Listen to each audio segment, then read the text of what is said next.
Aku tak akan pernah lupa hari itu. Hari ketika hidupku berubah hanya karena satu kalimat sederhana dari orang yang paling kupercaya. Suamiku berdiri di depanku. Wajahnya datar, suaranya tenang. Terlalu tenang untuk sebuah kabar buruk. Lalu ia berkata pelan, namun jelas. Villa mewah kita di Bali sudah kujual. Detik itu juga, dadaku terasa sesak. Kakiku melemas, seakan lantai tempatku berdiri menghilang. Villa itu bukan sekedar bangunan mahal. Di sanalah tersimpan seluruh mimpi masa depan kami. Tempat kami berjanji akan menua bersama. Tempat kami berharap suatu hari akan menikmati hasil kerja keras bertahun-tahun. Pertanyaan demi pertanyaan menghantam kepalaku. Kapan dijual? Untuk apa?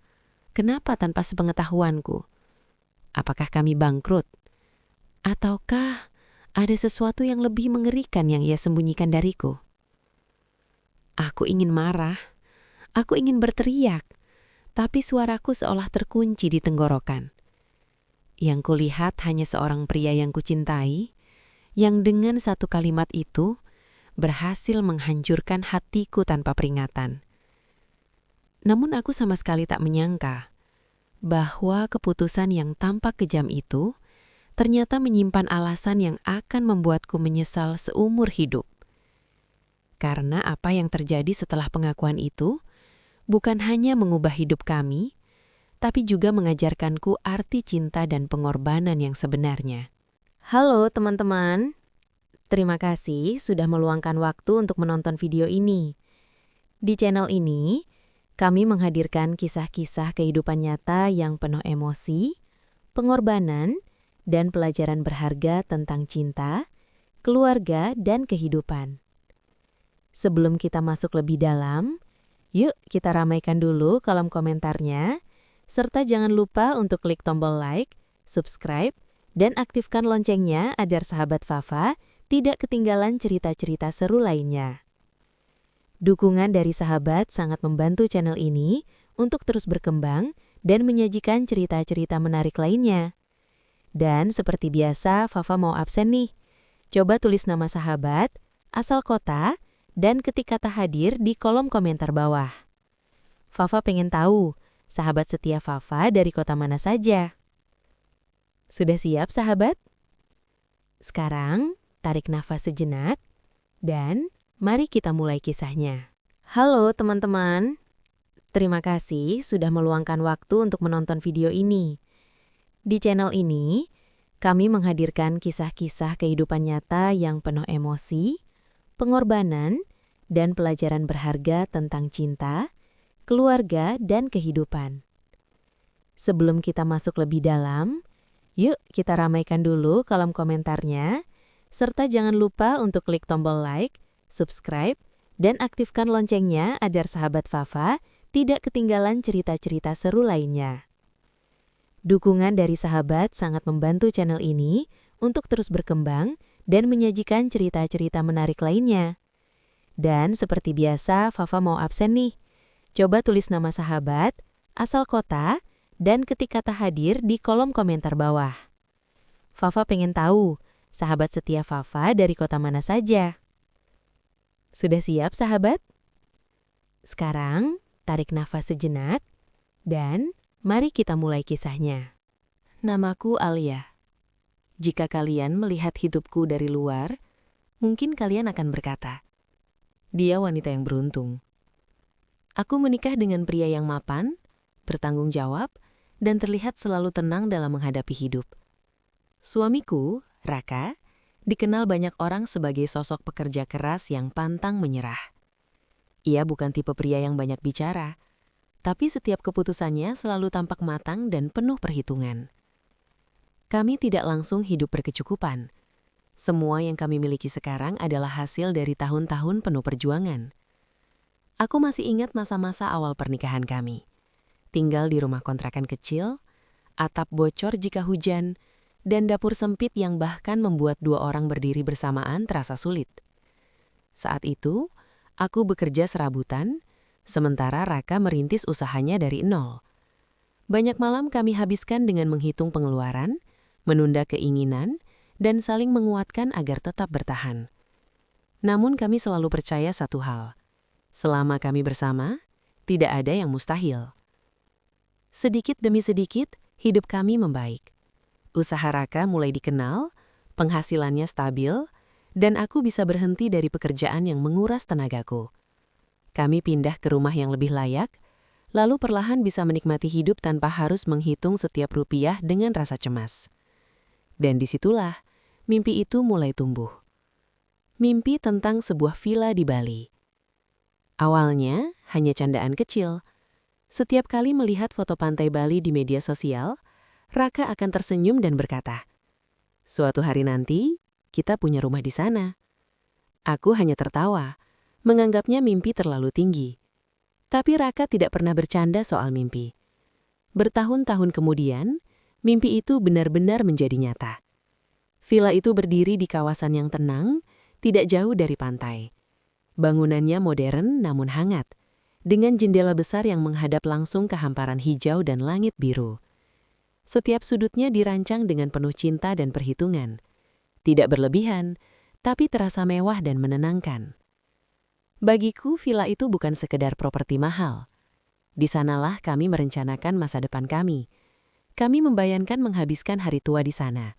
Bangun pagi dengan suara ombak, minum kopi sambil menikmati matahari terbit, dan hidup lebih lambat tanpa hiruk-pikuk kota. Villa itu adalah simbol dari semua luka yang pernah kami lalui bersama. Setiap dindingnya seolah menyimpan cerita perjuangan kami, air mata, doa, dan kesabaran yang tak terhitung jumlahnya. Aku sangat mencintai tempat itu. Bukan karena kemewahannya, tapi karena maknanya. Raka tahu itu. Ia tahu betul betapa berartinya villa tersebut bagiku. Karena itulah, aku tak pernah sekalipun membayangkan bahwa suatu hari, villa itu akan hilang dari hidup kami. Hari-hariku berjalan dengan tenang. Aku mengurus rumah, menikmati rutinitas sederhana, dan sesekali pergi ke Bali hanya untuk memastikan villa itu terawat dengan baik. Setiap kali berada di sana, aku selalu merasa damai, seolah semua masalah hidup tak pernah ada.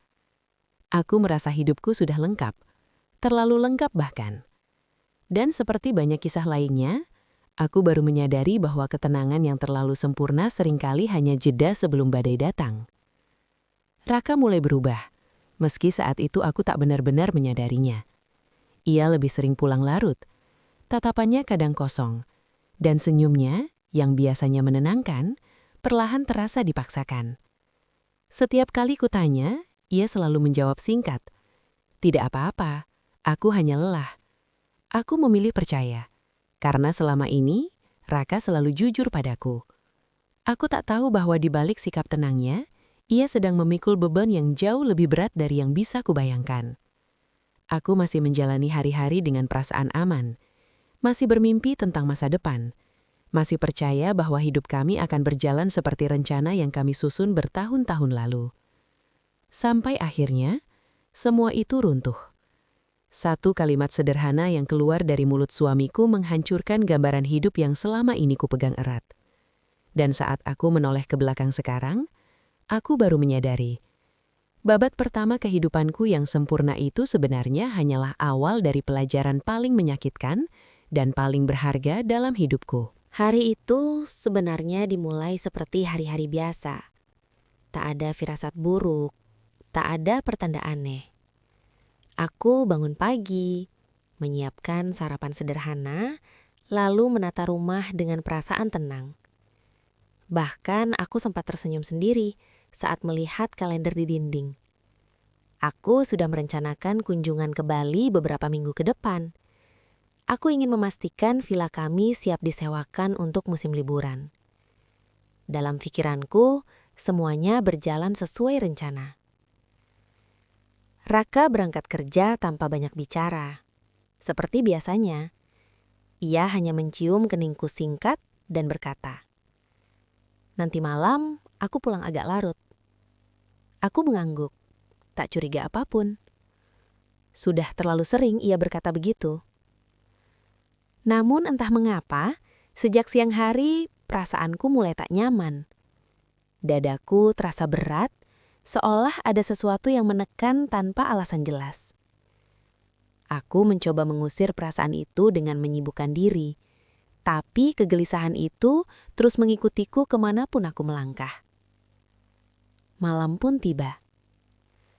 Jam menunjukkan pukul 11 malam ketika pintu rumah akhirnya terbuka. Aku yang masih terjaga langsung menoleh. Raka masuk perlahan.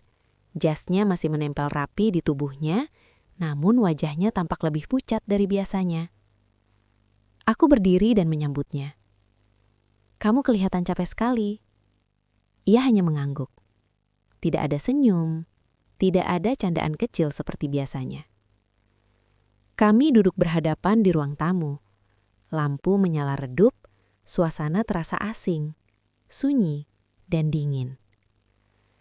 Raka menghela napas panjang, lalu menatap ke arah jendela seakan sedang mengumpulkan keberanian. Aku mulai merasa takut. "Ada apa?" tanyaku akhirnya. Beberapa detik berlalu tanpa jawaban. Keheningan itu membuat jantungku berdegup semakin kencang. Lalu dengan suara datar, terlalu datar untuk sebuah pengakuan besar, Raka berkata, "Villa mewah kita di Bali sudah kujual." Aku yakin aku mendengarnya dengan benar, tapi otakku menolak memprosesnya. "Apa?" tanyaku pelan, hampir seperti bisikan. Raka mengulangnya, kali ini lebih jelas. "Vilanya sudah aku jual." Dunia seolah berhenti bergerak. Suara jam dinding terdengar begitu keras, seperti menghitung detik kehancuranku. Aku bangkit berdiri. Tanganku gemetar. "Kapan?" tanyaku dengan suara bergetar. "Untuk apa? Kenapa kamu tidak bicara dulu denganku?" Tak ada jawaban langsung. Raka menunduk, tangannya saling menggenggam erat. Saat itu, amarahku mulai menguasai diriku. "Itu milik kita bersama," suaraku meninggi.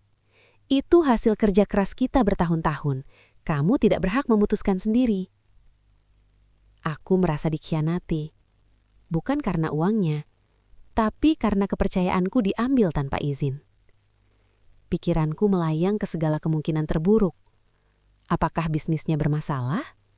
Apakah ia terlilit hutang? Ataukah ada sesuatu yang lebih menyakitkan lagi? "Jawab aku, Raka," teriakku. Air mata mulai mengalir tanpa bisa kutahan. Namun Raka tetap diam. Diam yang menyakitkan. Diam yang membuatku semakin kehilangan kendali. Aku duduk kembali, menutup wajah dengan kedua tanganku. Dadaku terasa sesak, nafasku tak beraturan. Villa itu bukan sekedar properti, itu adalah rasa aman. Dan kini, rasa aman itu direnggut begitu saja. "Apa kamu tahu?" kataku dengan suara patah.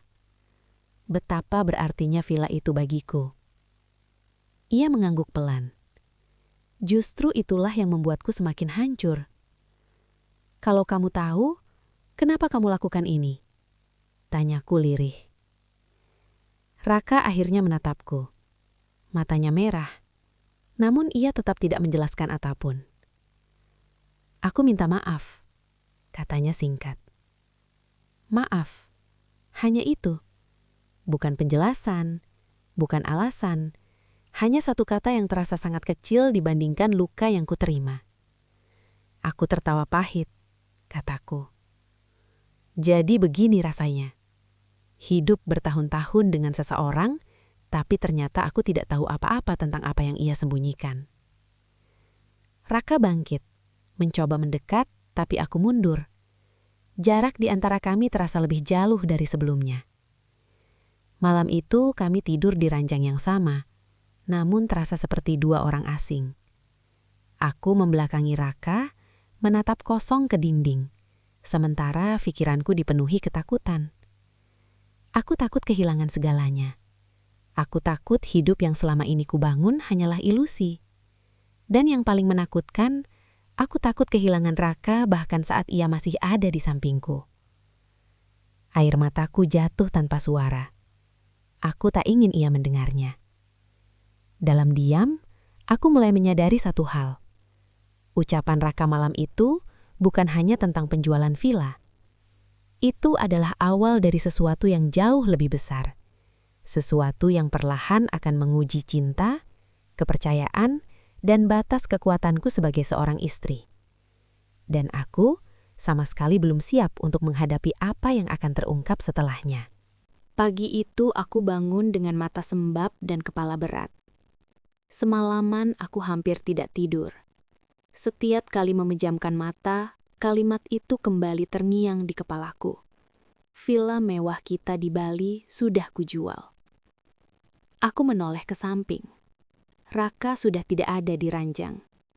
Spray di sisinya masih rapi, dingin, seolah ia bangun sebelum fajar dan pergi tanpa ingin berbicara apapun. Dadaku terasa semakin sesak. Diamnya tadi malam rupanya berlanjut hingga pagi ini. Aku turun ke dapur. Tak ada sarapan, tak ada secarik pesan. Rumah yang biasanya terasa hangat kini seperti ruang kosong tanpa suara.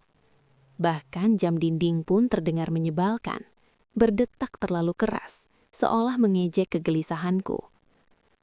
Amarah mulai mengalir perlahan, menggantikan keterkejutanku semalam. Bagaimana bisa dia memutuskan hal sebesar itu tanpa melibatkanku? Apa aku ini hanya pelengkap dalam hidupnya? Aku mencoba menenangkan diri, menyeduh kopi, duduk di meja makan yang biasanya menjadi tempat kami berbincang santai. Namun hari ini, kursi di depanku kosong. Dan kekosongan itu terasa begitu nyata. Siang harinya aku tak tahan lagi. Aku mengirim pesan pada Raka. Kita perlu berbicara. Pesanku hanya dibaca, tak ada balasan. Detik itu juga hatiku seperti diremas.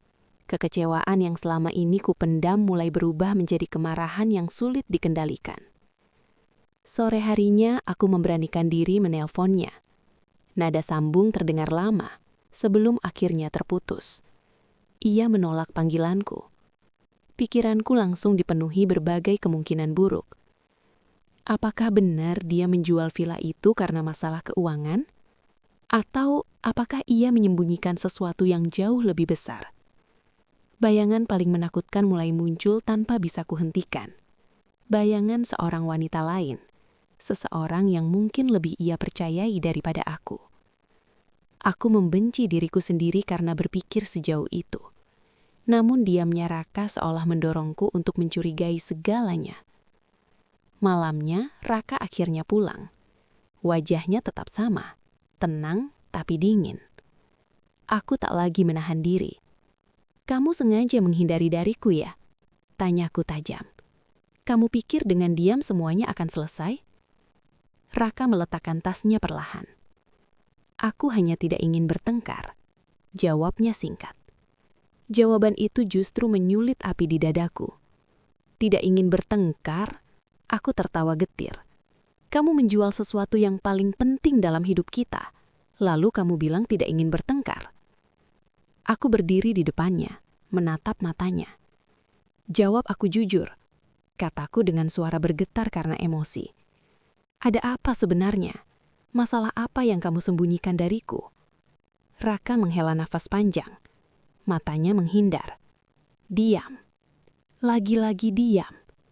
Dan untuk pertama kalinya sejak kami menikah, aku merasa sendirian di hadapan suamiku sendiri. Kamu tahu apa yang paling menyakitkan? Kataku lirih namun tajam. Bukan villanya, tapi caramu memperlakukan aku seperti orang asing. Kata-kataku akhirnya membuat Raka menatapku. Namun bukan penjelasan yang kudapat, hanya tatapan penuh beban yang tak ku mengerti. Aku melakukan ini demi kita, katanya akhirnya. Kalimat itu terdengar klise, dan saat itu aku membencinya. Demi kita, aku mengulanginya. Kalau demi kita, kenapa aku tidak diajak berbicara? Kenapa aku baru tahu setelah semuanya selesai? Suara kami mulai meninggi, tegangan memenuhi ruangan. Aku merasa harga diriku diinjak. Selama ini aku selalu ada untuknya, dalam susah, dalam sulit, dalam perjuangan dari nol. Namun kini, ketika keputusan terbesar dibuat, aku disingkirkan. Apa aku ini istrimu atau hanya penonton dalam hidupmu? Tanyaku air mata mengalir deras. Raka terdiam, tangannya mengekal. Saat itu aku melihat sesuatu di wajahnya. Ketakutan. Bukan rasa bersalah semata, tapi ketakutan yang lebih dalam. Namun aku terlalu tenggelam dalam amarah untuk menyadarinya sepenuhnya. Aku masuk ke kamar, mengunci pintu dan membiarkan diriku menangis sejati-jatinya. Tangisku pecah, tak tertahan. Aku menangisi villa itu, menangisi masa depan yang terasa runtuh, dan menangisi diriku sendiri, wanita yang merasa tak lagi dihargai. Di dalam kepalaku aku mulai mempertanyakan segalanya. Apakah pernikahan kami masih sekuat yang kupikirkan? Ataukah selama ini aku hanya hidup dalam bayangan kebersamaan yang semu? Malam itu untuk pertama kalinya aku mempertimbangkan hal yang tak pernah berani kupikirkan sebelumnya. Bagaimana jika aku harus menjalani hidup tanpanya? Pikiran itu menakutkan. Namun lebih menakutkan lagi adalah kenyataan bahwa aku mulai meragukan cinta orang yang selama ini kupercaya sepenuh hati. Aku duduk di lantai kamar, bersandar pada pintu, mencoba mengatur nafas. Di luar aku bisa mendengar langkah Raka yang mondar-mandir, ragu untuk mengetuk. Tak ada yang akhirnya berani membuka pintu malam itu. Dan di sanalah aku menyadari, retakan kecil telah berubah menjadi jurang yang menganga. Amarah dan kekecewaan telah mengambil alih hatiku, dan tanpa kusadari aku mulai menjauh dari Raka, tepat saat ia mungkin paling membutuhkan aku. Namun saat itu aku belum tahu. Aku hanya tahu satu hal. Kepercayaanku telah terluka, dan luka itu tak akan sembuh dengan kata maaf. Bab ini bukan hanya tentang kemarahanku. Ini adalah awal dari pertarungan batin yang akan menguji siapa diriku sebenarnya, sebagai istri, sebagai wanita, dan sebagai manusia yang harus belajar memahami bahwa tidak semua kebenaran datang di waktu yang kita inginkan. Dan badai itu belum benar-benar mulai. Malam itu terasa lebih panjang dari biasanya. Jam di dinding bergerak lambat, seolah sengaja mempermainkanku. Setiap detiknya terasa berat, menekan, dan melelahkan. Aku masih duduk di lantai kamar, bersandar pada pintu yang terkunci. Punggungku pegal, mataku perih, tapi aku tak punya tenaga untuk bangkit. Tangisku sudah mereda, berganti dengan rasa kosong yang menyesakkan. Di luar kamar, rumah sunyi. Terlalu sunyi. Tak terdengar langkah Raka lagi. Aku tak tahu. Apakah ia sudah tertidur di ruang tamu, atau justru terjaga seperti aku, terjebak dalam pikirannya sendiri. Aku menatap layar ponselku.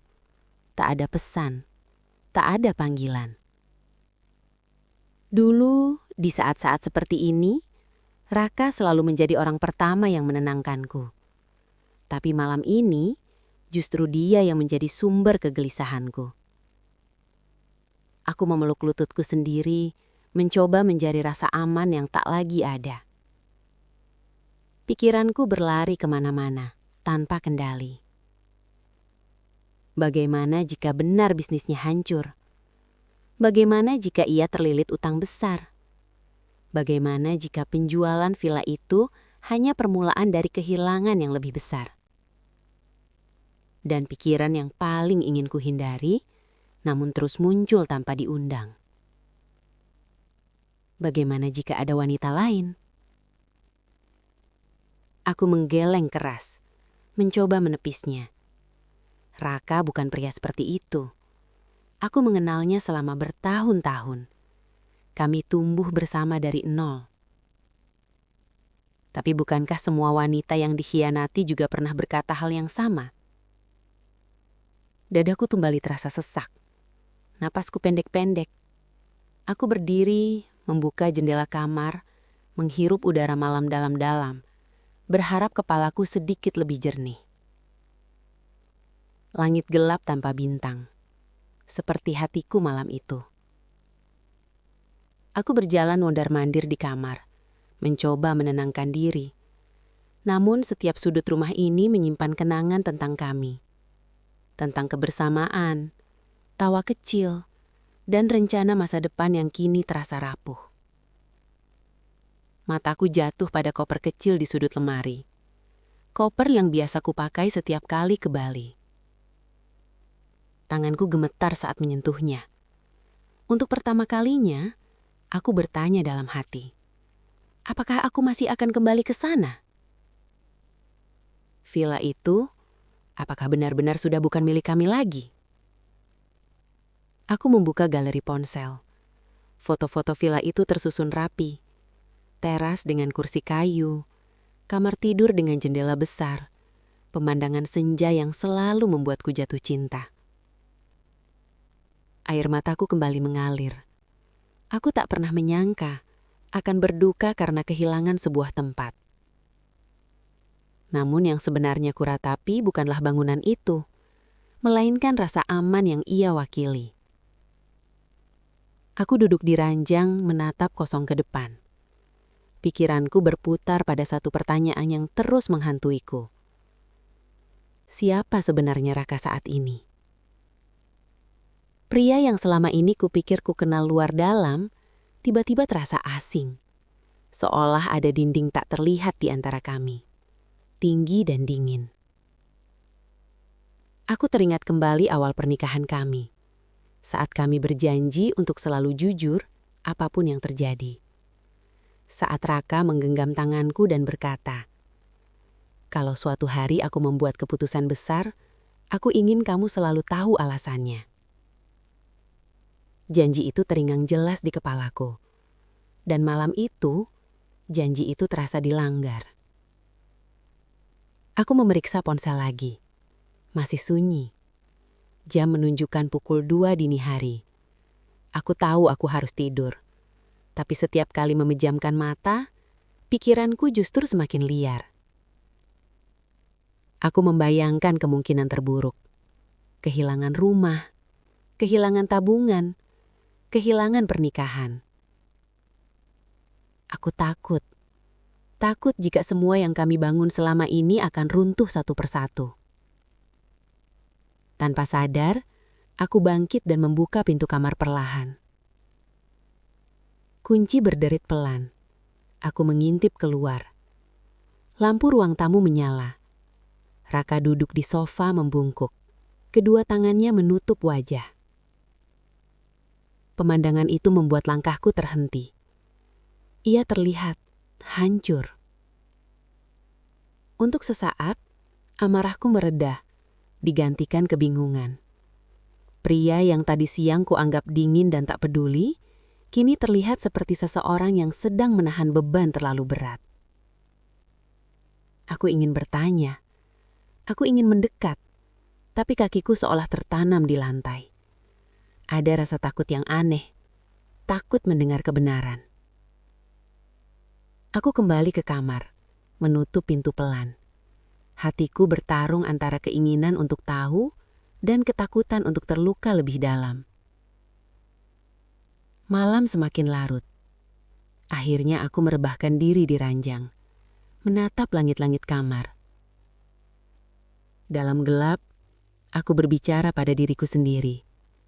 Alia, kamu harus kuat. Apapun yang terjadi, kamu harus siap. Namun kata-kata itu terdengar kosong. Karena sejujurnya, aku tidak siap menghilangkan apapun lagi. Saat azan subuh terdengar samar dari kejauhan, aku masih terjaga.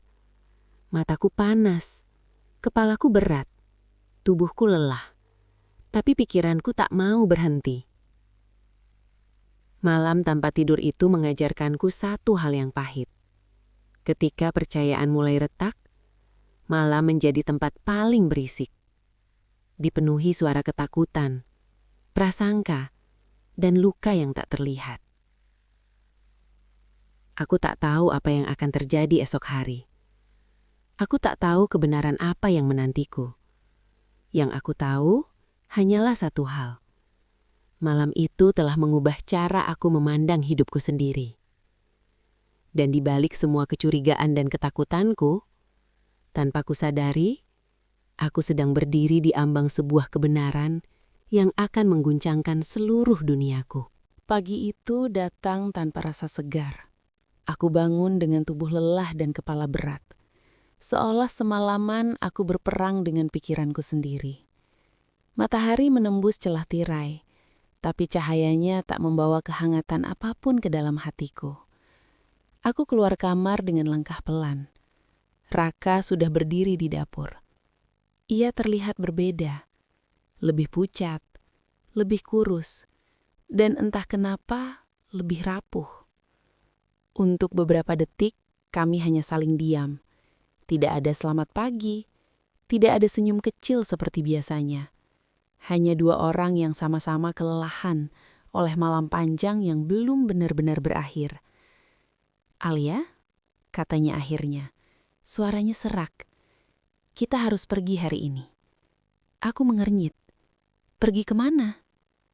Ia menatapku lama, seolah menimbang apakah aku siap mendengar jawabannya. "Ke rumah sakit." Jantungku berdegup keras. "Untuk apa?" tanyaku cepat. "Siapa yang sakit?" Raka menarik nafas dalam-dalam. "Aku." Satu kata itu membuat lututku melemas. Sepanjang perjalanan aku nyaris tak bicara. Tanganku dingin, pikiranku kosong. Aku ingin bertanya banyak hal, tapi lidahku keluh. Ada rasa takut yang begitu nyata, merayap pelan dari dadaku ke seluruh tubuh. Kami tiba di rumah sakit besar di pusat kota. Bangunannya tinggi, dingin, dan penuh aroma antiseptik yang membuatku mual. Raka berjalan di depanku. Langkahnya mantap, seolah ia sudah terlalu sering berada di tempat ini. Dan saat itu, aku mulai menyadari bahwa ini bukan kunjungan pertama. Di ruang tunggu, ia menyerahkan beberapa berkas ke perawat. Namanya sudah tercatat. Prosesnya terlalu lancar untuk sesuatu yang baru. "Kamu sudah lama ke sini?" tanyaku pelan. Raka mengangguk. "Beberapa bulan." Beberapa bulan. Kata itu menghantamku lebih keras daripada pengakuannya tentang villa. Beberapa bulan, dan aku tidak tahu apa-apa. Kami dipanggil masuk ke ruangan dokter. Seorang pria paruh baya dengan wajah tenang menyambut kami. Ia mempersilahkan kami duduk, lalu mulai menjelaskan dengan suara profesional. Terlalu profesional untuk sesuatu yang menyangkut hidup suamiku. Aku mendengar kata-kata yang terasa asing dan menakutkan. Penyakit, resiko, pengobatan jangka panjang, biaya besar.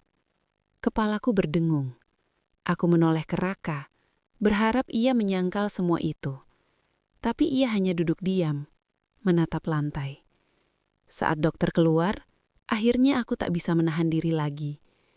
"Kamu sakit sejak kapan?" Suaraku bergetar. "Kenapa kamu tidak bilang apapun padaku?" Raka mengusap wajahnya, lalu menatapku. Matanya basah. "Aku takut," katanya jujur. "Aku tidak ingin kamu panik. Aku tidak ingin kamu melihatku lemah." Hatiku terasa diremas. "Lalu villa itu?" tanyaku lirih. Raka menunduk. "Aku menjualnya untuk biaya pengobatan. Untuk memastikan kalau terjadi apa-apa, kamu tidak harus menanggung beban ini sendirian." Aku menutup mulutku dengan tangan. Air mata jatuh tanpa bisa kuhentikan. Selama ini aku mengira ia menghancurkan hidupku. Padahal ia sedang berjuang mempertahankannya. "Kenapa harus sendiri?" tanyaku sambil menangis. "Kenapa kamu tidak percaya padaku?" Raka menggeleng pelan. "Justru karena aku percaya padamu," katanya. "Aku tahu kamu akan mengorbankan segalanya untukku, dan aku tidak ingin itu." Kata-katanya menusuk. Ia menjual sesuatu yang paling kucintai demi melindungiku. Aku teringat semua kemarahanku, semua prasangka burukku, semua kata tajam yang kulemparkan padanya. dan dadaku terasa perih oleh rasa bersalah. Kami duduk di bangku rumah sakit itu lama sekali. Aku memegang tangan Raka, merasakan dinginnya kulitnya, menyadari betapa dekatnya aku dengan kemungkinan kehilangan. Aku lebih memilih hidup sederhana bersamamu, kataku sambil terseduk, daripada hidup mewah tanpa kamu. Raka tersenyum lemah. Itu sebabnya aku mencintaimu.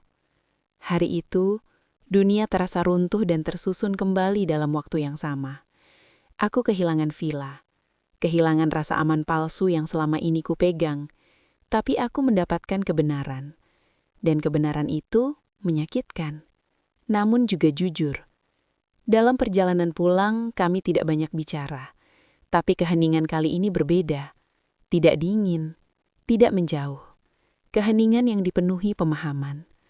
Aku menatap keluar jendela, menahan air mata yang terus mengalir. Aku bukan lagi wanita yang marah karena kehilangan harta. Aku adalah istri yang takut kehilangan suamiku. Dan saat itu aku sadar, penjualan villa itu bukan pengkhianatan. Itu adalah pengorbanan terbesar yang pernah dilakukan seseorang untukku. Namun perjuangan kami baru saja bermulai. Karena setelah kebenaran terungkap, aku tahu satu hal pasti. Hidup kami tak akan pernah sama lagi. Dan aku harus memilih, lari dari kenyataan atau berdiri di samping suamiku. Apapun resikonya. Hari itu tidak langsung berakhir setelah kami keluar dari rumah sakit.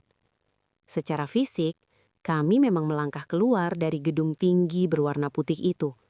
Tapi secara batin, aku masih tertinggal di dalam, di ruang dokter, di kursi dingin itu, di antara kata-kata yang masih berdengung di kepalaku. Kami duduk di mobil cukup lama tanpa menyalakan mesin. Raka menatap lurus ke depan, tangannya mencengkram setir terlalu erat. Aku memandang wajahnya dari samping, mencoba memahami pria yang selama ini kupikir sudah kukenal sepenuhnya. Ternyata tidak. Aku ingin kamu tahu semuanya, kata Raka akhirnya memecah keheningan. Tidak ada lagi yang kusembunyikan. Aku mengangguk pelan. Dadaku masih sakit, tapi kali ini bukan karena marah, melainkan karena takut dan penyesalan yang bercampur menjadi satu. Mesin mobil menyala. Kami melaju perlahan, tanpa tujuan jelas. Seolah kami sama-sama tahu, percakapan ini tidak cocok dilakukan di rumah, di tempat penuh kenangan lama. Aku pertama kali tahu tentang penyakit ini, Raka mulai, suaranya rendah dan berat. Sekitar 6 bulan lalu. Aku menelan ludah. 6 bulan. Awalnya aku pikir hanya kelelahan, pusing, nyeri, tubuh cepat lemah. Tapi setelah diperiksa, semuanya berubah.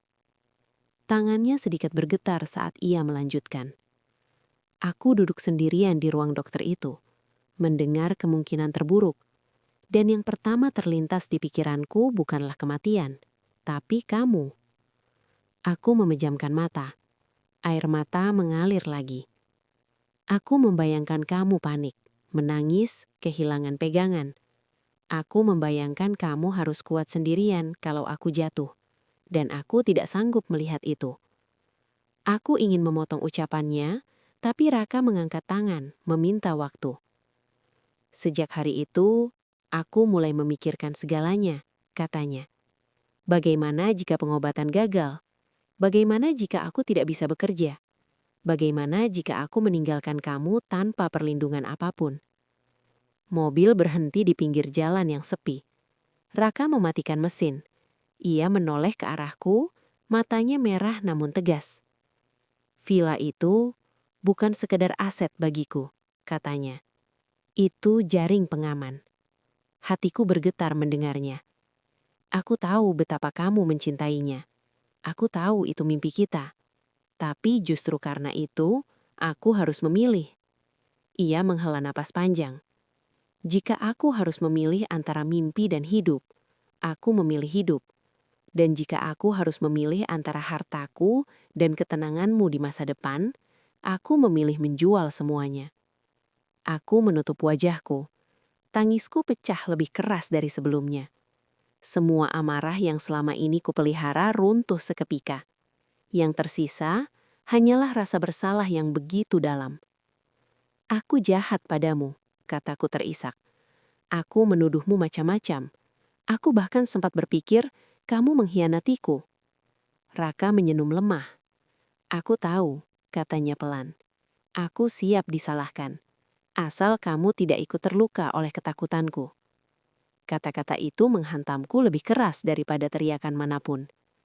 Aku mengangkat wajahku, menatapnya penuh air mata. Kenapa kamu berpikir aku tidak kuat? Kataku.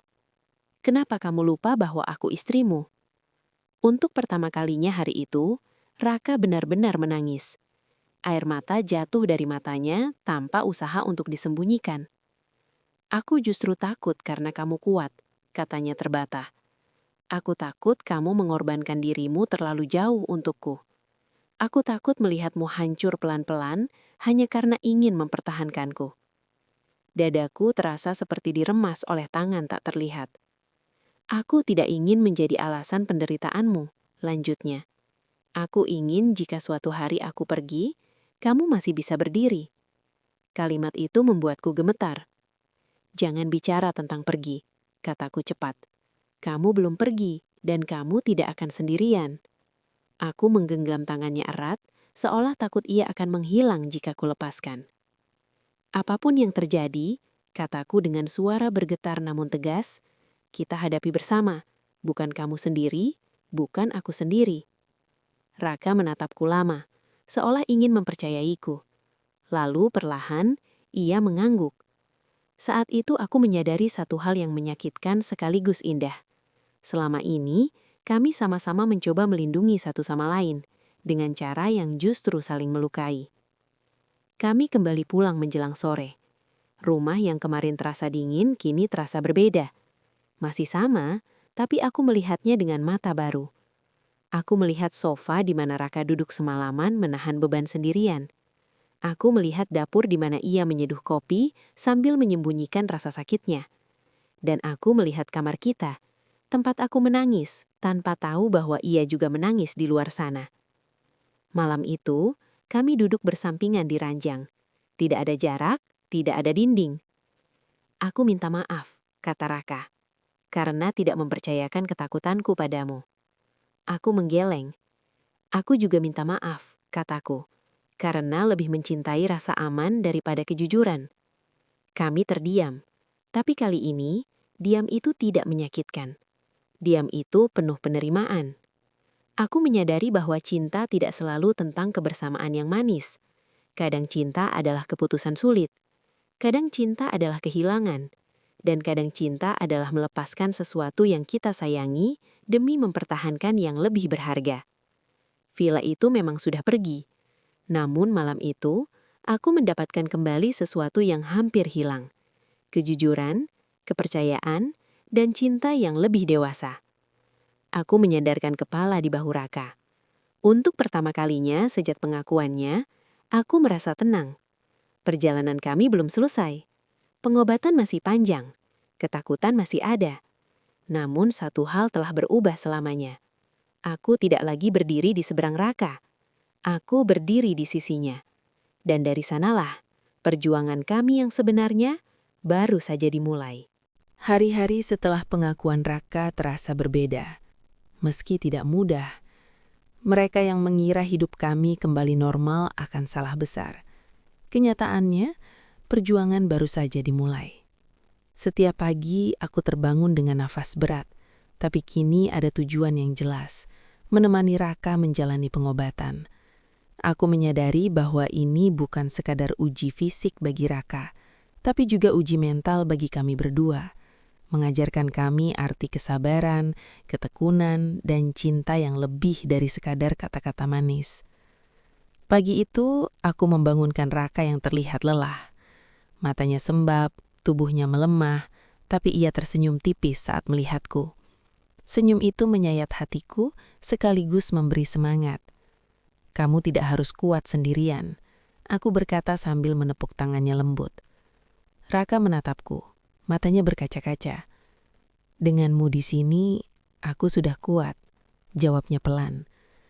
Hari-hari kami diisi dengan kunjungan ke rumah sakit, minum obat tepat waktu, dan konsultasi rutin dengan dokter. Setiap prosedur pengobatan, meskipun sederhana, terasa menegangkan. Terkadang aku melihat Raka menahan sakit sendiri, mencoba tersenyum agar aku tak cemas. Tapi aku bisa merasakannya. Getaran tangan, nafas yang tersenggal, pandangan mata yang memohon agar aku tetap di sisinya. Aku sering menahan tangisku saat membantunya berpakaian, saat menyiapkan obat, atau saat menemaninya menjalani tes rutin. Tubuhku lelah, tapi hatiku lebih lelah lagi. Ada saat-saat aku ingin menyerah, ingin menangis sejadi-jadinya, ingin menjerit karena takut kehilangan dia. Namun, setiap kali aku melihat wajahnya, aku ingat satu hal. Aku tidak bisa menyerah. Aku harus menjadi penopang, pelindung, dan penyemangatnya, bahkan ketika tubuhku sendiri ingin ambruk. Kami belajar berbagi peran baru. Jika Raka lelah untuk memasak atau menyiapkan sesuatu, aku yang mengambil alih. Jika aku tak sanggup menemaninya ke rumah sakit, aku meminta bantuan keluarga dekat, tapi selalu kembali menemaninya di rumah. Kami mulai menemukan ritme baru dalam hidup kami, hidup yang lebih sederhana, lebih nyata, dan lebih dekat. Suatu sore, setelah sesi pengobatan yang melelahkan, kami duduk di teras rumah. Matahari mulai meredup, menyisakan langit oranye keemasan. Raka menatap jarak jauh, menahan nafas panjang. Aku duduk di sampingnya menggenggam tangan yang dingin. Kamu tahu, Alia, meski aku lemah sekarang, aku merasa lebih hidup daripada sebelumnya.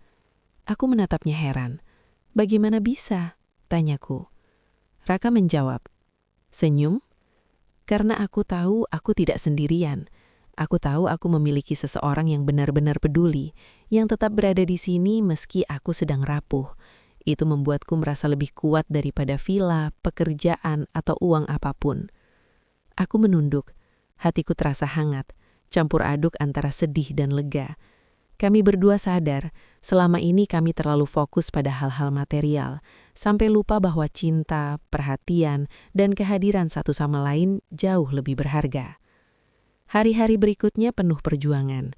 Ada saat-saat Raka harus menjalani tes berat atau prosedur medis yang menyakitkan. Aku selalu berada di sisinya, memegang tangannya, menenangkan hatinya, dan terkadang menahan tangis sendiri agar ia tetap percaya. Aku belajar menjadi kuat dengan cara yang tidak pernah kupikirkan sebelumnya.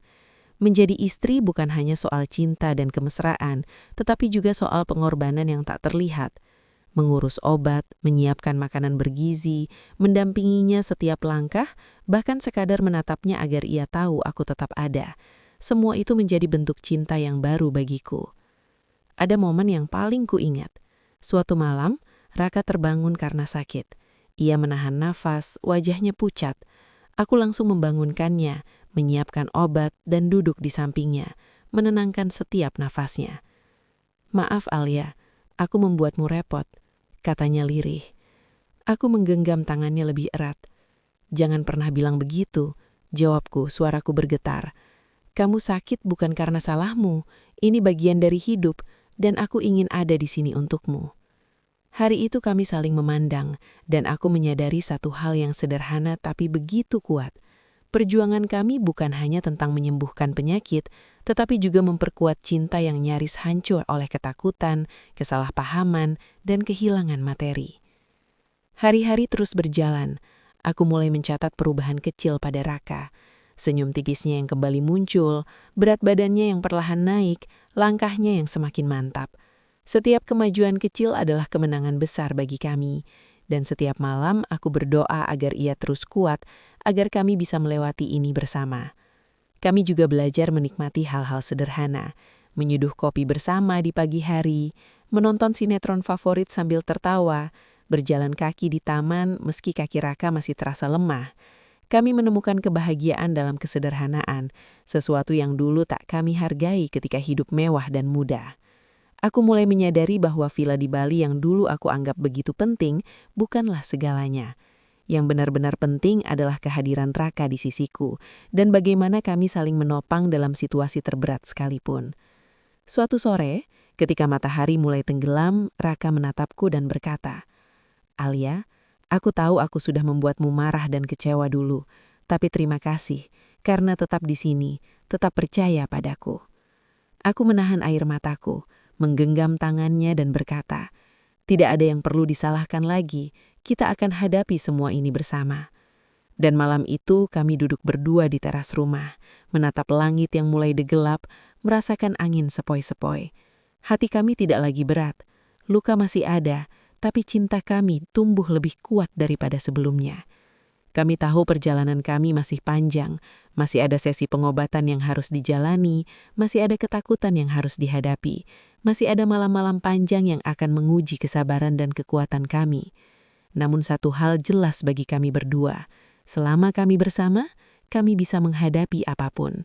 Tidak ada yang terlalu berat jika kami saling menopang, tidak ada kesulitan yang lebih besar dari cinta dan komitmen yang tumbuh melalui perjuangan. Hari itu, aku belajar satu hal penting. Cinta bukan tentang kemewahan, bukan tentang villa, bukan tentang harta atau kehidupan yang perfect. Cinta adalah keberanian untuk tetap bertahan, tetap bersama, dan saling menguatkan ketika dunia terasa paling berat. Dan saat aku menatap Raka malam itu, aku tahu, aku tidak ingin melewatkan satu pun momen bersamanya, karena momen ini adalah hadiah termahal dalam hidupku. Pagi itu, udara rumah terasa berbeda. Aku membuka jendela, menarik napas panjang, dan merasakan hangatnya sinar matahari yang menyelinap pelan ke dalam kamar. Suasana seolah mengingatkanku. Hidup kami mungkin rapuh, tapi masih ada harapan. Raka masih tidur di sampingku. Napasnya tenang, wajahnya tidak lagi pucat seperti beberapa bulan lalu. Perubahan kecil itu membuat hatiku hangat. Aku menyadari, pemulihan bukan hanya soal fisik, tapi juga soal hati dan semangat. Aku menyiapkan sarapan sederhana, roti bakar dan jus segar. Ketika meletakkan nampan di meja, Raka membuka matanya, tersenyum tipis dan berkata, "Terima kasih sudah ada di sini." Kata-katanya terdengar sederhana, tapi bagi aku, itu adalah penguat hati. Selama ini aku berpikir bahwa yang terpenting adalah materi atau rumah mewah. Tetapi momen-momen kecil seperti ini jauh lebih berharga. Hari itu kami memutuskan untuk berjalan-jalan. Langkahnya masih lambat, tapi lebih mantap dari sebelumnya. Setiap langkahnya membuatku tersenyum, karena aku melihat kehidupan perlahan kembali padanya. Kami duduk di taman kecil dekat rumah. Burung-burung berkicau. Angin membawa aroma bunga yang menenangkan, dan matahari menyorot lembut ke wajah kami. Raka menarik napas panjang dan berkata, "Alia, aku mulai merasa hidupku kembali." Aku tersenyum, menatap matanya dan menggenggam tangannya erat. "Aku juga," jawabku. "Dan aku ingin selalu ada di sini, mendampingimu setiap langkah." Hari itu kami tertawa lebih banyak dari minggu-minggu sebelumnya. Kami bercakap-cakap tentang hal-hal kecil, tentang mimpi sederhana, tentang rencana yang bisa kami wujudkan setelah masa pengobatan selesai. Aku mulai mencatat momen-momen kecil itu di buku harian. Setiap senyuman Raka, setiap kata hangatnya, setiap tawa kecilnya, semuanya menjadi keajaiban kecil yang meneguhkan cinta kami. Beberapa hari kemudian, Raka menjalani pemeriksaan rutin. Hasilnya menunjukkan perkembangan yang signifikan. Dokter tersenyum dan berkata, "Kemajuan ini luar biasa. Dengan disiplin pengobatan dan pola hidup sehat, kemungkinan pemulihan sangat tinggi." Aku memeluk Raka, menahan air mata bahagia. "Lihat, keajaiban itu ada," kataku sambil tersenyum. Raka menatap aku, matanya berkaca-kaca. "Keajaiban kecil ini terjadi karena kamu, Alia. Karena kamu tidak pernah menyerah padaku." Kata-kata itu membuatku tersentuh. Aku sadar, perjuangan kami bukan hanya tentang penyakit atau kehilangan villa di Bali. Ini adalah tentang cinta yang diuji, pengorbanan yang tak terlihat, dan kepercayaan yang kembali dibangun. Hari-hari berikutnya kami habiskan dengan lebih banyak waktu bersama. Aku mengajari Raka untuk melakukan beberapa aktivitas ringan, berjalan pagi, latihan pernapasan, hingga meditasi singkat. Kami menata rumah agar lebih nyaman, menanam tanaman kecil di halaman, dan kadang sekedar duduk di teras sambil menikmati senja. Setiap momen sederhana itu terasa seperti hadiah. Setiap senyuman, setiap kata hangatnya, adalah bukti bahwa keajaiban kecil terjadi ketika cinta dan kesabaran bertemu. Suatu malam, ketika Raka sudah cukup kuat untuk berjalan ke balkon, kami menatap bintang-bintang bersama. Aku menyandarkan kepala di bahunya, dan ia memelukku. "Kamu tahu?" katanya pelan. "Dulu aku takut kehilangan segalanya. Tapi sekarang aku sadar, selama kamu ada di sisiku, aku sudah memiliki segalanya." Aku menutup mata, menahan air mata bahagia. Aku tahu, villa di Bali yang dulu begitu penting kini terasa kecil, dibandingkan cinta dan keberanian yang tumbuh dari perjuangan ini. Hari demi hari, keajaiban kecil itu terus hadir. Senyuman Raka yang semakin sering muncul, tertawanya yang menenangkan setelah sakit yang lama. Pagi-pagi penuh canda ketika kami menyiapkan sarapan bersama. Malam-malam panjang yang kami habiskan berbagi cerita dan harapan. Semua itu menjadi bukti nyata bahwa hidup tidak selalu harus sempurna untuk terasa indah. Terkadang yang kita perlukan hanyalah keberanian untuk tetap bertahan, kesabaran untuk menghadapi luka, dan cinta yang tulus untuk menyembuhkan. Aku belajar bahwa keajaiban tidak selalu besar dan spektakuler. Keajaiban hadir dalam bentuk langkah kecil, dalam senyuman, dalam pelukan hangat, dan dalam kata sederhana yang menenangkan hati. Dan malam itu, ketika kami kembali ke kamar, aku memeluk Raka erat. "Terima kasih sudah menjadi alasan hidupku terasa indah lagi," kataku. Raka menatap aku, tersenyum dan berkata, "Dan terima kasih sudah mengajarkan aku bahwa keajaiban sesungguhnya adalah kita, bersama." Malam itu aku tidur dengan hati yang ringan. Aku tahu bahwa perjalanan kami belum selesai. Masih ada tantangan di depan. Tetapi aku juga tahu bahwa kami akan menghadapi semuanya bersama. Dengan cinta, kesabaran, dan keajaiban kecil yang terus hadir setiap hari. Hari itu terasa berbeda sejak pagi. Udara hangat menyelinap ke jendela kamar, membawa aroma segar dari taman yang mulai bermekaran. Matahari pagi menyinari rumah kami dengan lembut, seolah ikut merayakan kebahagiaan yang perlahan kembali hadir. Raka duduk di meja makan. Wajahnya cerah meski tubuhnya masih rapuh. Ia tersenyum padaku, dan senyum itu terasa begitu tulus, bukan sekedar refleksi fisik, tapi juga refleksi hati yang penuh kedamaian. "Selamat pagi, Alia," katanya lembut. Aku membalas dengan senyum kecil, menaruh secangkir kopi di depannya. "Selamat pagi, sayang. Tidurmu nyenyak?" tanyaku sambil menatap matanya. Raka mengangguk. Lebih nyenyak dari minggu-minggu sebelumnya. Aku mulai merasakan energi kembali. Aku tersenyum lega. Melihatnya sehat sedikit demi sedikit adalah kebahagiaan yang tak bisa dibandingkan dengan apapun di dunia ini. Hari itu kami memutuskan untuk merencanakan masa depan. Setelah melewati perjuangan panjang, pengorbanan, dan rasa sakit, kami ingin memastikan bahwa setiap langkah selanjutnya akan membawa kebahagiaan dan kestabilan. Kami duduk bersama di teras, membuka laptop untuk meninjau beberapa ide, rencana liburan sederhana, renovasi rumah, hingga kemungkinan memulai bisnis kecil bersama. Aku menatap Raka, dan rasanya hangat melihat antusiasmenya yang mulai kembali. Kita bisa mulai dari hal-hal kecil, bukan villa mewah, tapi sesuatu yang benar-benar milik kita, sesuatu yang kita bangun bersama. Raka menatapku penuh haru. Aku setuju.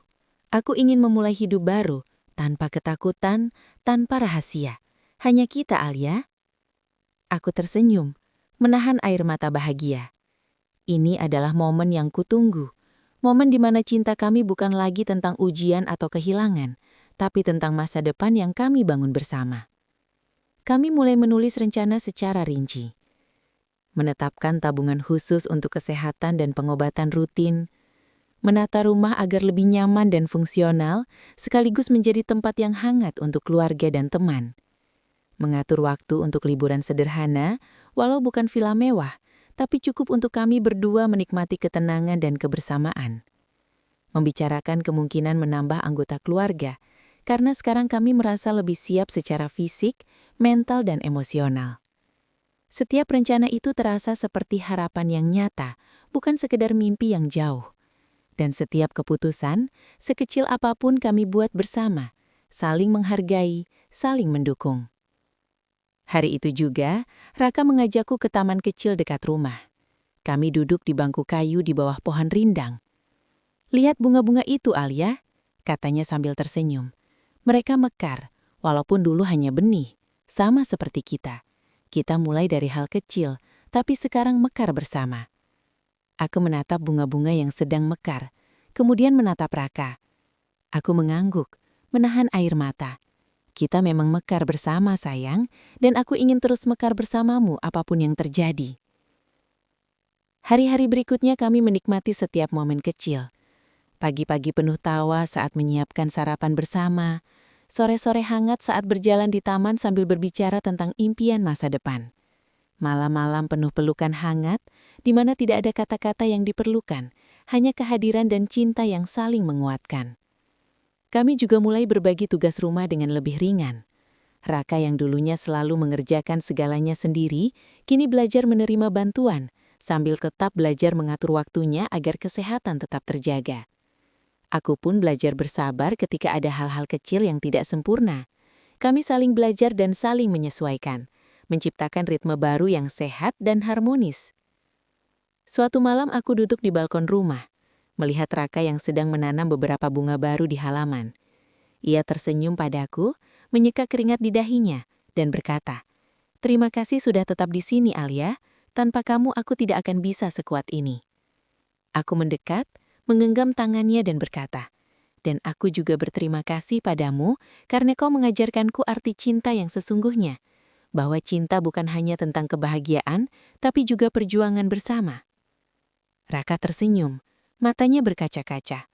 "Kita akan selalu hadapi hidup bersama, Alia. Tidak ada yang terlalu berat juga kita berdua." Malam itu, aku menatap langit penuh bintang. Aku sadar perjalanan kami tidak selalu mudah, tapi setiap tantangan telah memperkuat cinta kami. Kami telah melewati kemarahan, kesedihan, kecurigaan, dan ketakutan. Sekarang, kami siap menyongsong masa depan dengan hati yang lebih kuat dan jiwa yang lebih dewasa. Keajaiban kecil terus hadir. Raka mulai tertawa lebih sering, menyalakan kembali semangat hidupnya. Kami belajar menikmati hal-hal sederhana, seperti teh sore dan berjalan santai di sekitar rumah. Setiap momen bersama terasa berharga, karena kami sadar hidup bisa berubah seketika, dan kebahagiaan hadir ketika kita menghargai yang kecil. Aku menulis semua momen itu di buku diari, sebagai pengingat bahwa kebahagiaan sejati bukan tentang memiliki villa mewah atau harta berlimpah, tapi tentang keberanian menghadapi hidup bersama orang yang kita cintai. Dan malam itu, saat aku memeluk Raka di kamar, aku berbisik, "Kita telah melewati banyak hal, sayang, tapi aku tahu kita akan terus mekar bersama, apapun yang terjadi." Raka memeluk aku lebih erat, dan aku merasa damai. Untuk pertama kalinya dalam waktu lama, aku merasa hidup ini lengkap, bukan karena dunia memberi kami kemewahan, tapi karena kami menemukan keajaiban kecil dalam cinta, kesabaran, dan pengorbanan satu sama lain. Hari-hari setelah perjuangan panjang itu terasa lebih ringan, meski tetap penuh makna. Aku dan Raka kini berjalan berdampingan, bukan hanya secara fisik, tapi juga secara emosional, mental, dan spiritual. Setiap langkah terasa selaras, setiap nafas terasa serasi, dan setiap senyum terasa tulus. Aku menatap Raka pagi itu, saat ia sedang menyiapkan kopi untuk kami berdua. Ia terlihat sehat, matanya bersinar, dan senyum tipisnya memancarkan ketenangan. Aku menyadari satu hal yang selalu aku rindukan, kedamaian hati yang lahir dari cinta dan perjuangan bersama. Perjalanan kami tidak mudah. Kami kehilangan villa mewah di Bali. Kami menghadapi ketakutan akan penyakit, Kami mengalami malam-malam panjang penuh kegelisahan, dan kami menanggung luka batin akibat kesalahpahaman yang tak pernah kami duga. Namun, melalui semua itu, kami belajar pelajaran berharga. Pertama, cinta sejati bukan tentang kemewahan atau harta benda. Dulu aku percaya bahwa villa mewah adalah simbol cinta dan kebahagiaan kami. Namun kini aku tahu, kebahagiaan sejati lahir dari perhatian, pengorbanan dan kejujuran satu sama lain. Ketika kita saling mendukung, saling memahami dan saling menjaga hati, dunia yang sempurna tidak lagi diperlukan. Kedua, setiap tantangan adalah guru yang bijaksana. Kesulitan yang kami alami bukanlah hukuman, melainkan cara hidup mengajarkan kami arti kesabaran, ketekunan, dan keberanian. Malam-malam panjang, rasa takut kehilangan dan rasa tidak berdaya yang kami rasakan hanyalah bagian dari proses untuk menemukan kekuatan kami yang sebenarnya. Ketiga, pengorbanan kecil memiliki nilai yang tak ternilai. Raka menjual villa demi kesehatan dan masa depan kami berdua. Aku menemaninya melewati setiap pengobatan dan menahan air mata sendiri demi menenangkannya. Hal-hal kecil itu, yang tampak sepele, adalah fondasi dari kebahagiaan yang kami rasakan sekarang. Keempat, kepercayaan adalah kunci dari cinta yang abadi. Salah paham dan prasangka pernah menguji hubungan kami, namun ketika kami memutuskan untuk jujur satu sama lain dan mempercayai niat baik pasangan, hubungan kami bukan hanya pulih, tapi menjadi lebih kuat dari sebelumnya. Kepercayaan adalah jembatan yang menghubungkan hati, bahkan di saat dunia terasa rapuh. Hari itu, aku duduk di teras rumah, menatap Raka yang sedang menanam bunga di halaman. Ia tersenyum ketika melihatku memandangnya, dan aku tersenyum balik. Kami tidak lagi peduli tentang villa, tentang kemewahan, atau tentang hal-hal yang dulu kami anggap penting. Yang kami pedulikan hanyalah satu sama lain, cinta kami, dan kehidupan yang kami bangun bersama. Aku mengambil ponsel, menulis beberapa catatan untuk video ini. Aku ingin membagikan kisah kami, bukan hanya untuk menghibur, tapi juga untuk memberi inspirasi kepada setiap orang yang menonton. Teman-teman, kataku di layar kamera, terima kasih sudah menonton sampai akhir. Kisah ini mungkin terdengar dramatis, tapi di balik setiap kesulitan ada pelajaran hidup yang luar biasa. Jangan pernah meremehkan cinta, kesabaran, dan pengorbanan, karena itu adalah hal-hal yang membuat hidup lebih bermakna. Aku tersenyum sambil melanjutkan. Jika kalian sedang menghadapi tantangan atau kesulitan dalam hidup, ingatlah, setiap masalah memiliki solusi, setiap luka akan sembuh, dan setiap malam gelap akan digantikan fajar yang cerah. Jangan pernah menyerah, karena keajaiban bisa muncul di saat yang paling tak terduga. Raka duduk di sampingku, menggenggam tanganku. Kami ingin berbagi satu pesan lagi, tambahnya. Hidup ini tidak selalu tentang apa yang kita miliki, tapi tentang siapa yang kita miliki di sisi kita. Hargai orang-orang yang mencintaimu, dan jangan biarkan kesalahpahaman merusak ikatan yang paling berharga. Kami menatap kamera bersama, tersenyum, dan aku tahu ini bukan sekedar penutup video, ini adalah penutup sebuah bab panjang dalam hidup kami. Sebuah bab yang penuh air mata, pengorbanan, harapan, dan kebahagiaan. Aku menarik nafas panjang dan berkata, sekali lagi terima kasih telah menonton.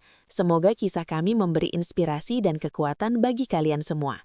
Jangan lupa untuk like, subscribe, dan share video ini jika kalian terinspirasi. Dan sampai jumpa di video berikutnya, di mana kita akan terus berbagi kisah nyata yang menyentuh hati. Malam pun tiba. Kami duduk di teras, menatap langit penuh bintang. Raka memeluk aku erat, dan aku memeluknya kembali. Tidak ada kata-kata yang diperlukan, hanya keheningan yang penuh makna, keheningan yang menyatakan bahwa kami selamat, kami bahagia, dan kami siap menghadapi masa depan bersama. Aku menatap Raka dan berbisik dalam hati. Kita melewati semua ini bersama, dan itu adalah keajaiban terbesar yang pernah terjadi dalam hidupku. Hari-hari berikutnya, hidup kami berjalan dengan ritme yang tenang tapi penuh makna. Kami menyadari bahwa kebahagiaan bukanlah tujuan akhir, tetapi perjalanan yang dilalui dengan cinta, pengorbanan, dan kepercayaan. Kami memulai hal-hal baru, menata rumah agar lebih hangat dan nyaman sesuai keinginan bersama. Menikmati momen sederhana seperti memasak bersama, berjalan-jalan sore atau sekedar duduk di teras sambil menatap langit. Membuat rencana masa depan yang realistis dan penuh cinta tanpa tekanan dunia luar. Setiap langkah adalah bukti bahwa cinta yang diuji akan menjadi lebih kuat dan bahwa keajaiban kecil yang muncul dari kesetiaan, pengorbanan dan ketulusan bisa mengubah hidup kita selamanya. Dan saat aku menutup buku harian malam itu, aku tersenyum. Aku tahu kisah ini bukan hanya milikku atau Raka, tapi juga milik semua orang yang percaya pada cinta, kesabaran, dan keajaiban hidup. Dengan hati penuh syukur, aku menatap Raka, tersenyum dan berkata, "Kita sudah melewati semuanya, dan kita akan terus melangkah bersama." Raka memeluk aku erat. "Ya Alia, bersama, selamanya." Dan di sanalah kami, dua hati yang pernah hancur oleh ketakutan dan kehilangan, kini menemukan kebahagiaan yang tak ternilai dan bersiap menghadapi masa depan yang penuh harapan, cinta dan keajaiban kecil yang selalu ada di sekitar kita. Hari-hari kami kini terasa berbeda. Semua kehilangan, ketakutan, dan air mata yang dulu kami rasakan kini berubah menjadi pelajaran dan kekuatan. Aku menyadari kebahagiaan sejati bukan tentang villa mewah atau harta benda, tapi tentang cinta, kejujuran, dan keberanian menghadapi hidup bersama. Setiap pengorbanan, setiap keajaiban kecil membuat kami semakin dekat dan saling menghargai. Raka dan aku belajar untuk menikmati momen sederhana, tertawa bersama, berbagi cerita, bahkan duduk diam sambil menatap langit, karena itulah yang membuat hidup indah. Kepada kalian yang menonton, ingatlah, cinta yang diuji akan menjadi lebih kuat, dan keajaiban selalu hadir ketika kita tidak menyerah. Terima kasih sudah menonton, tetap percaya pada cinta, dan sampai jumpa di kisah Fafa berikutnya.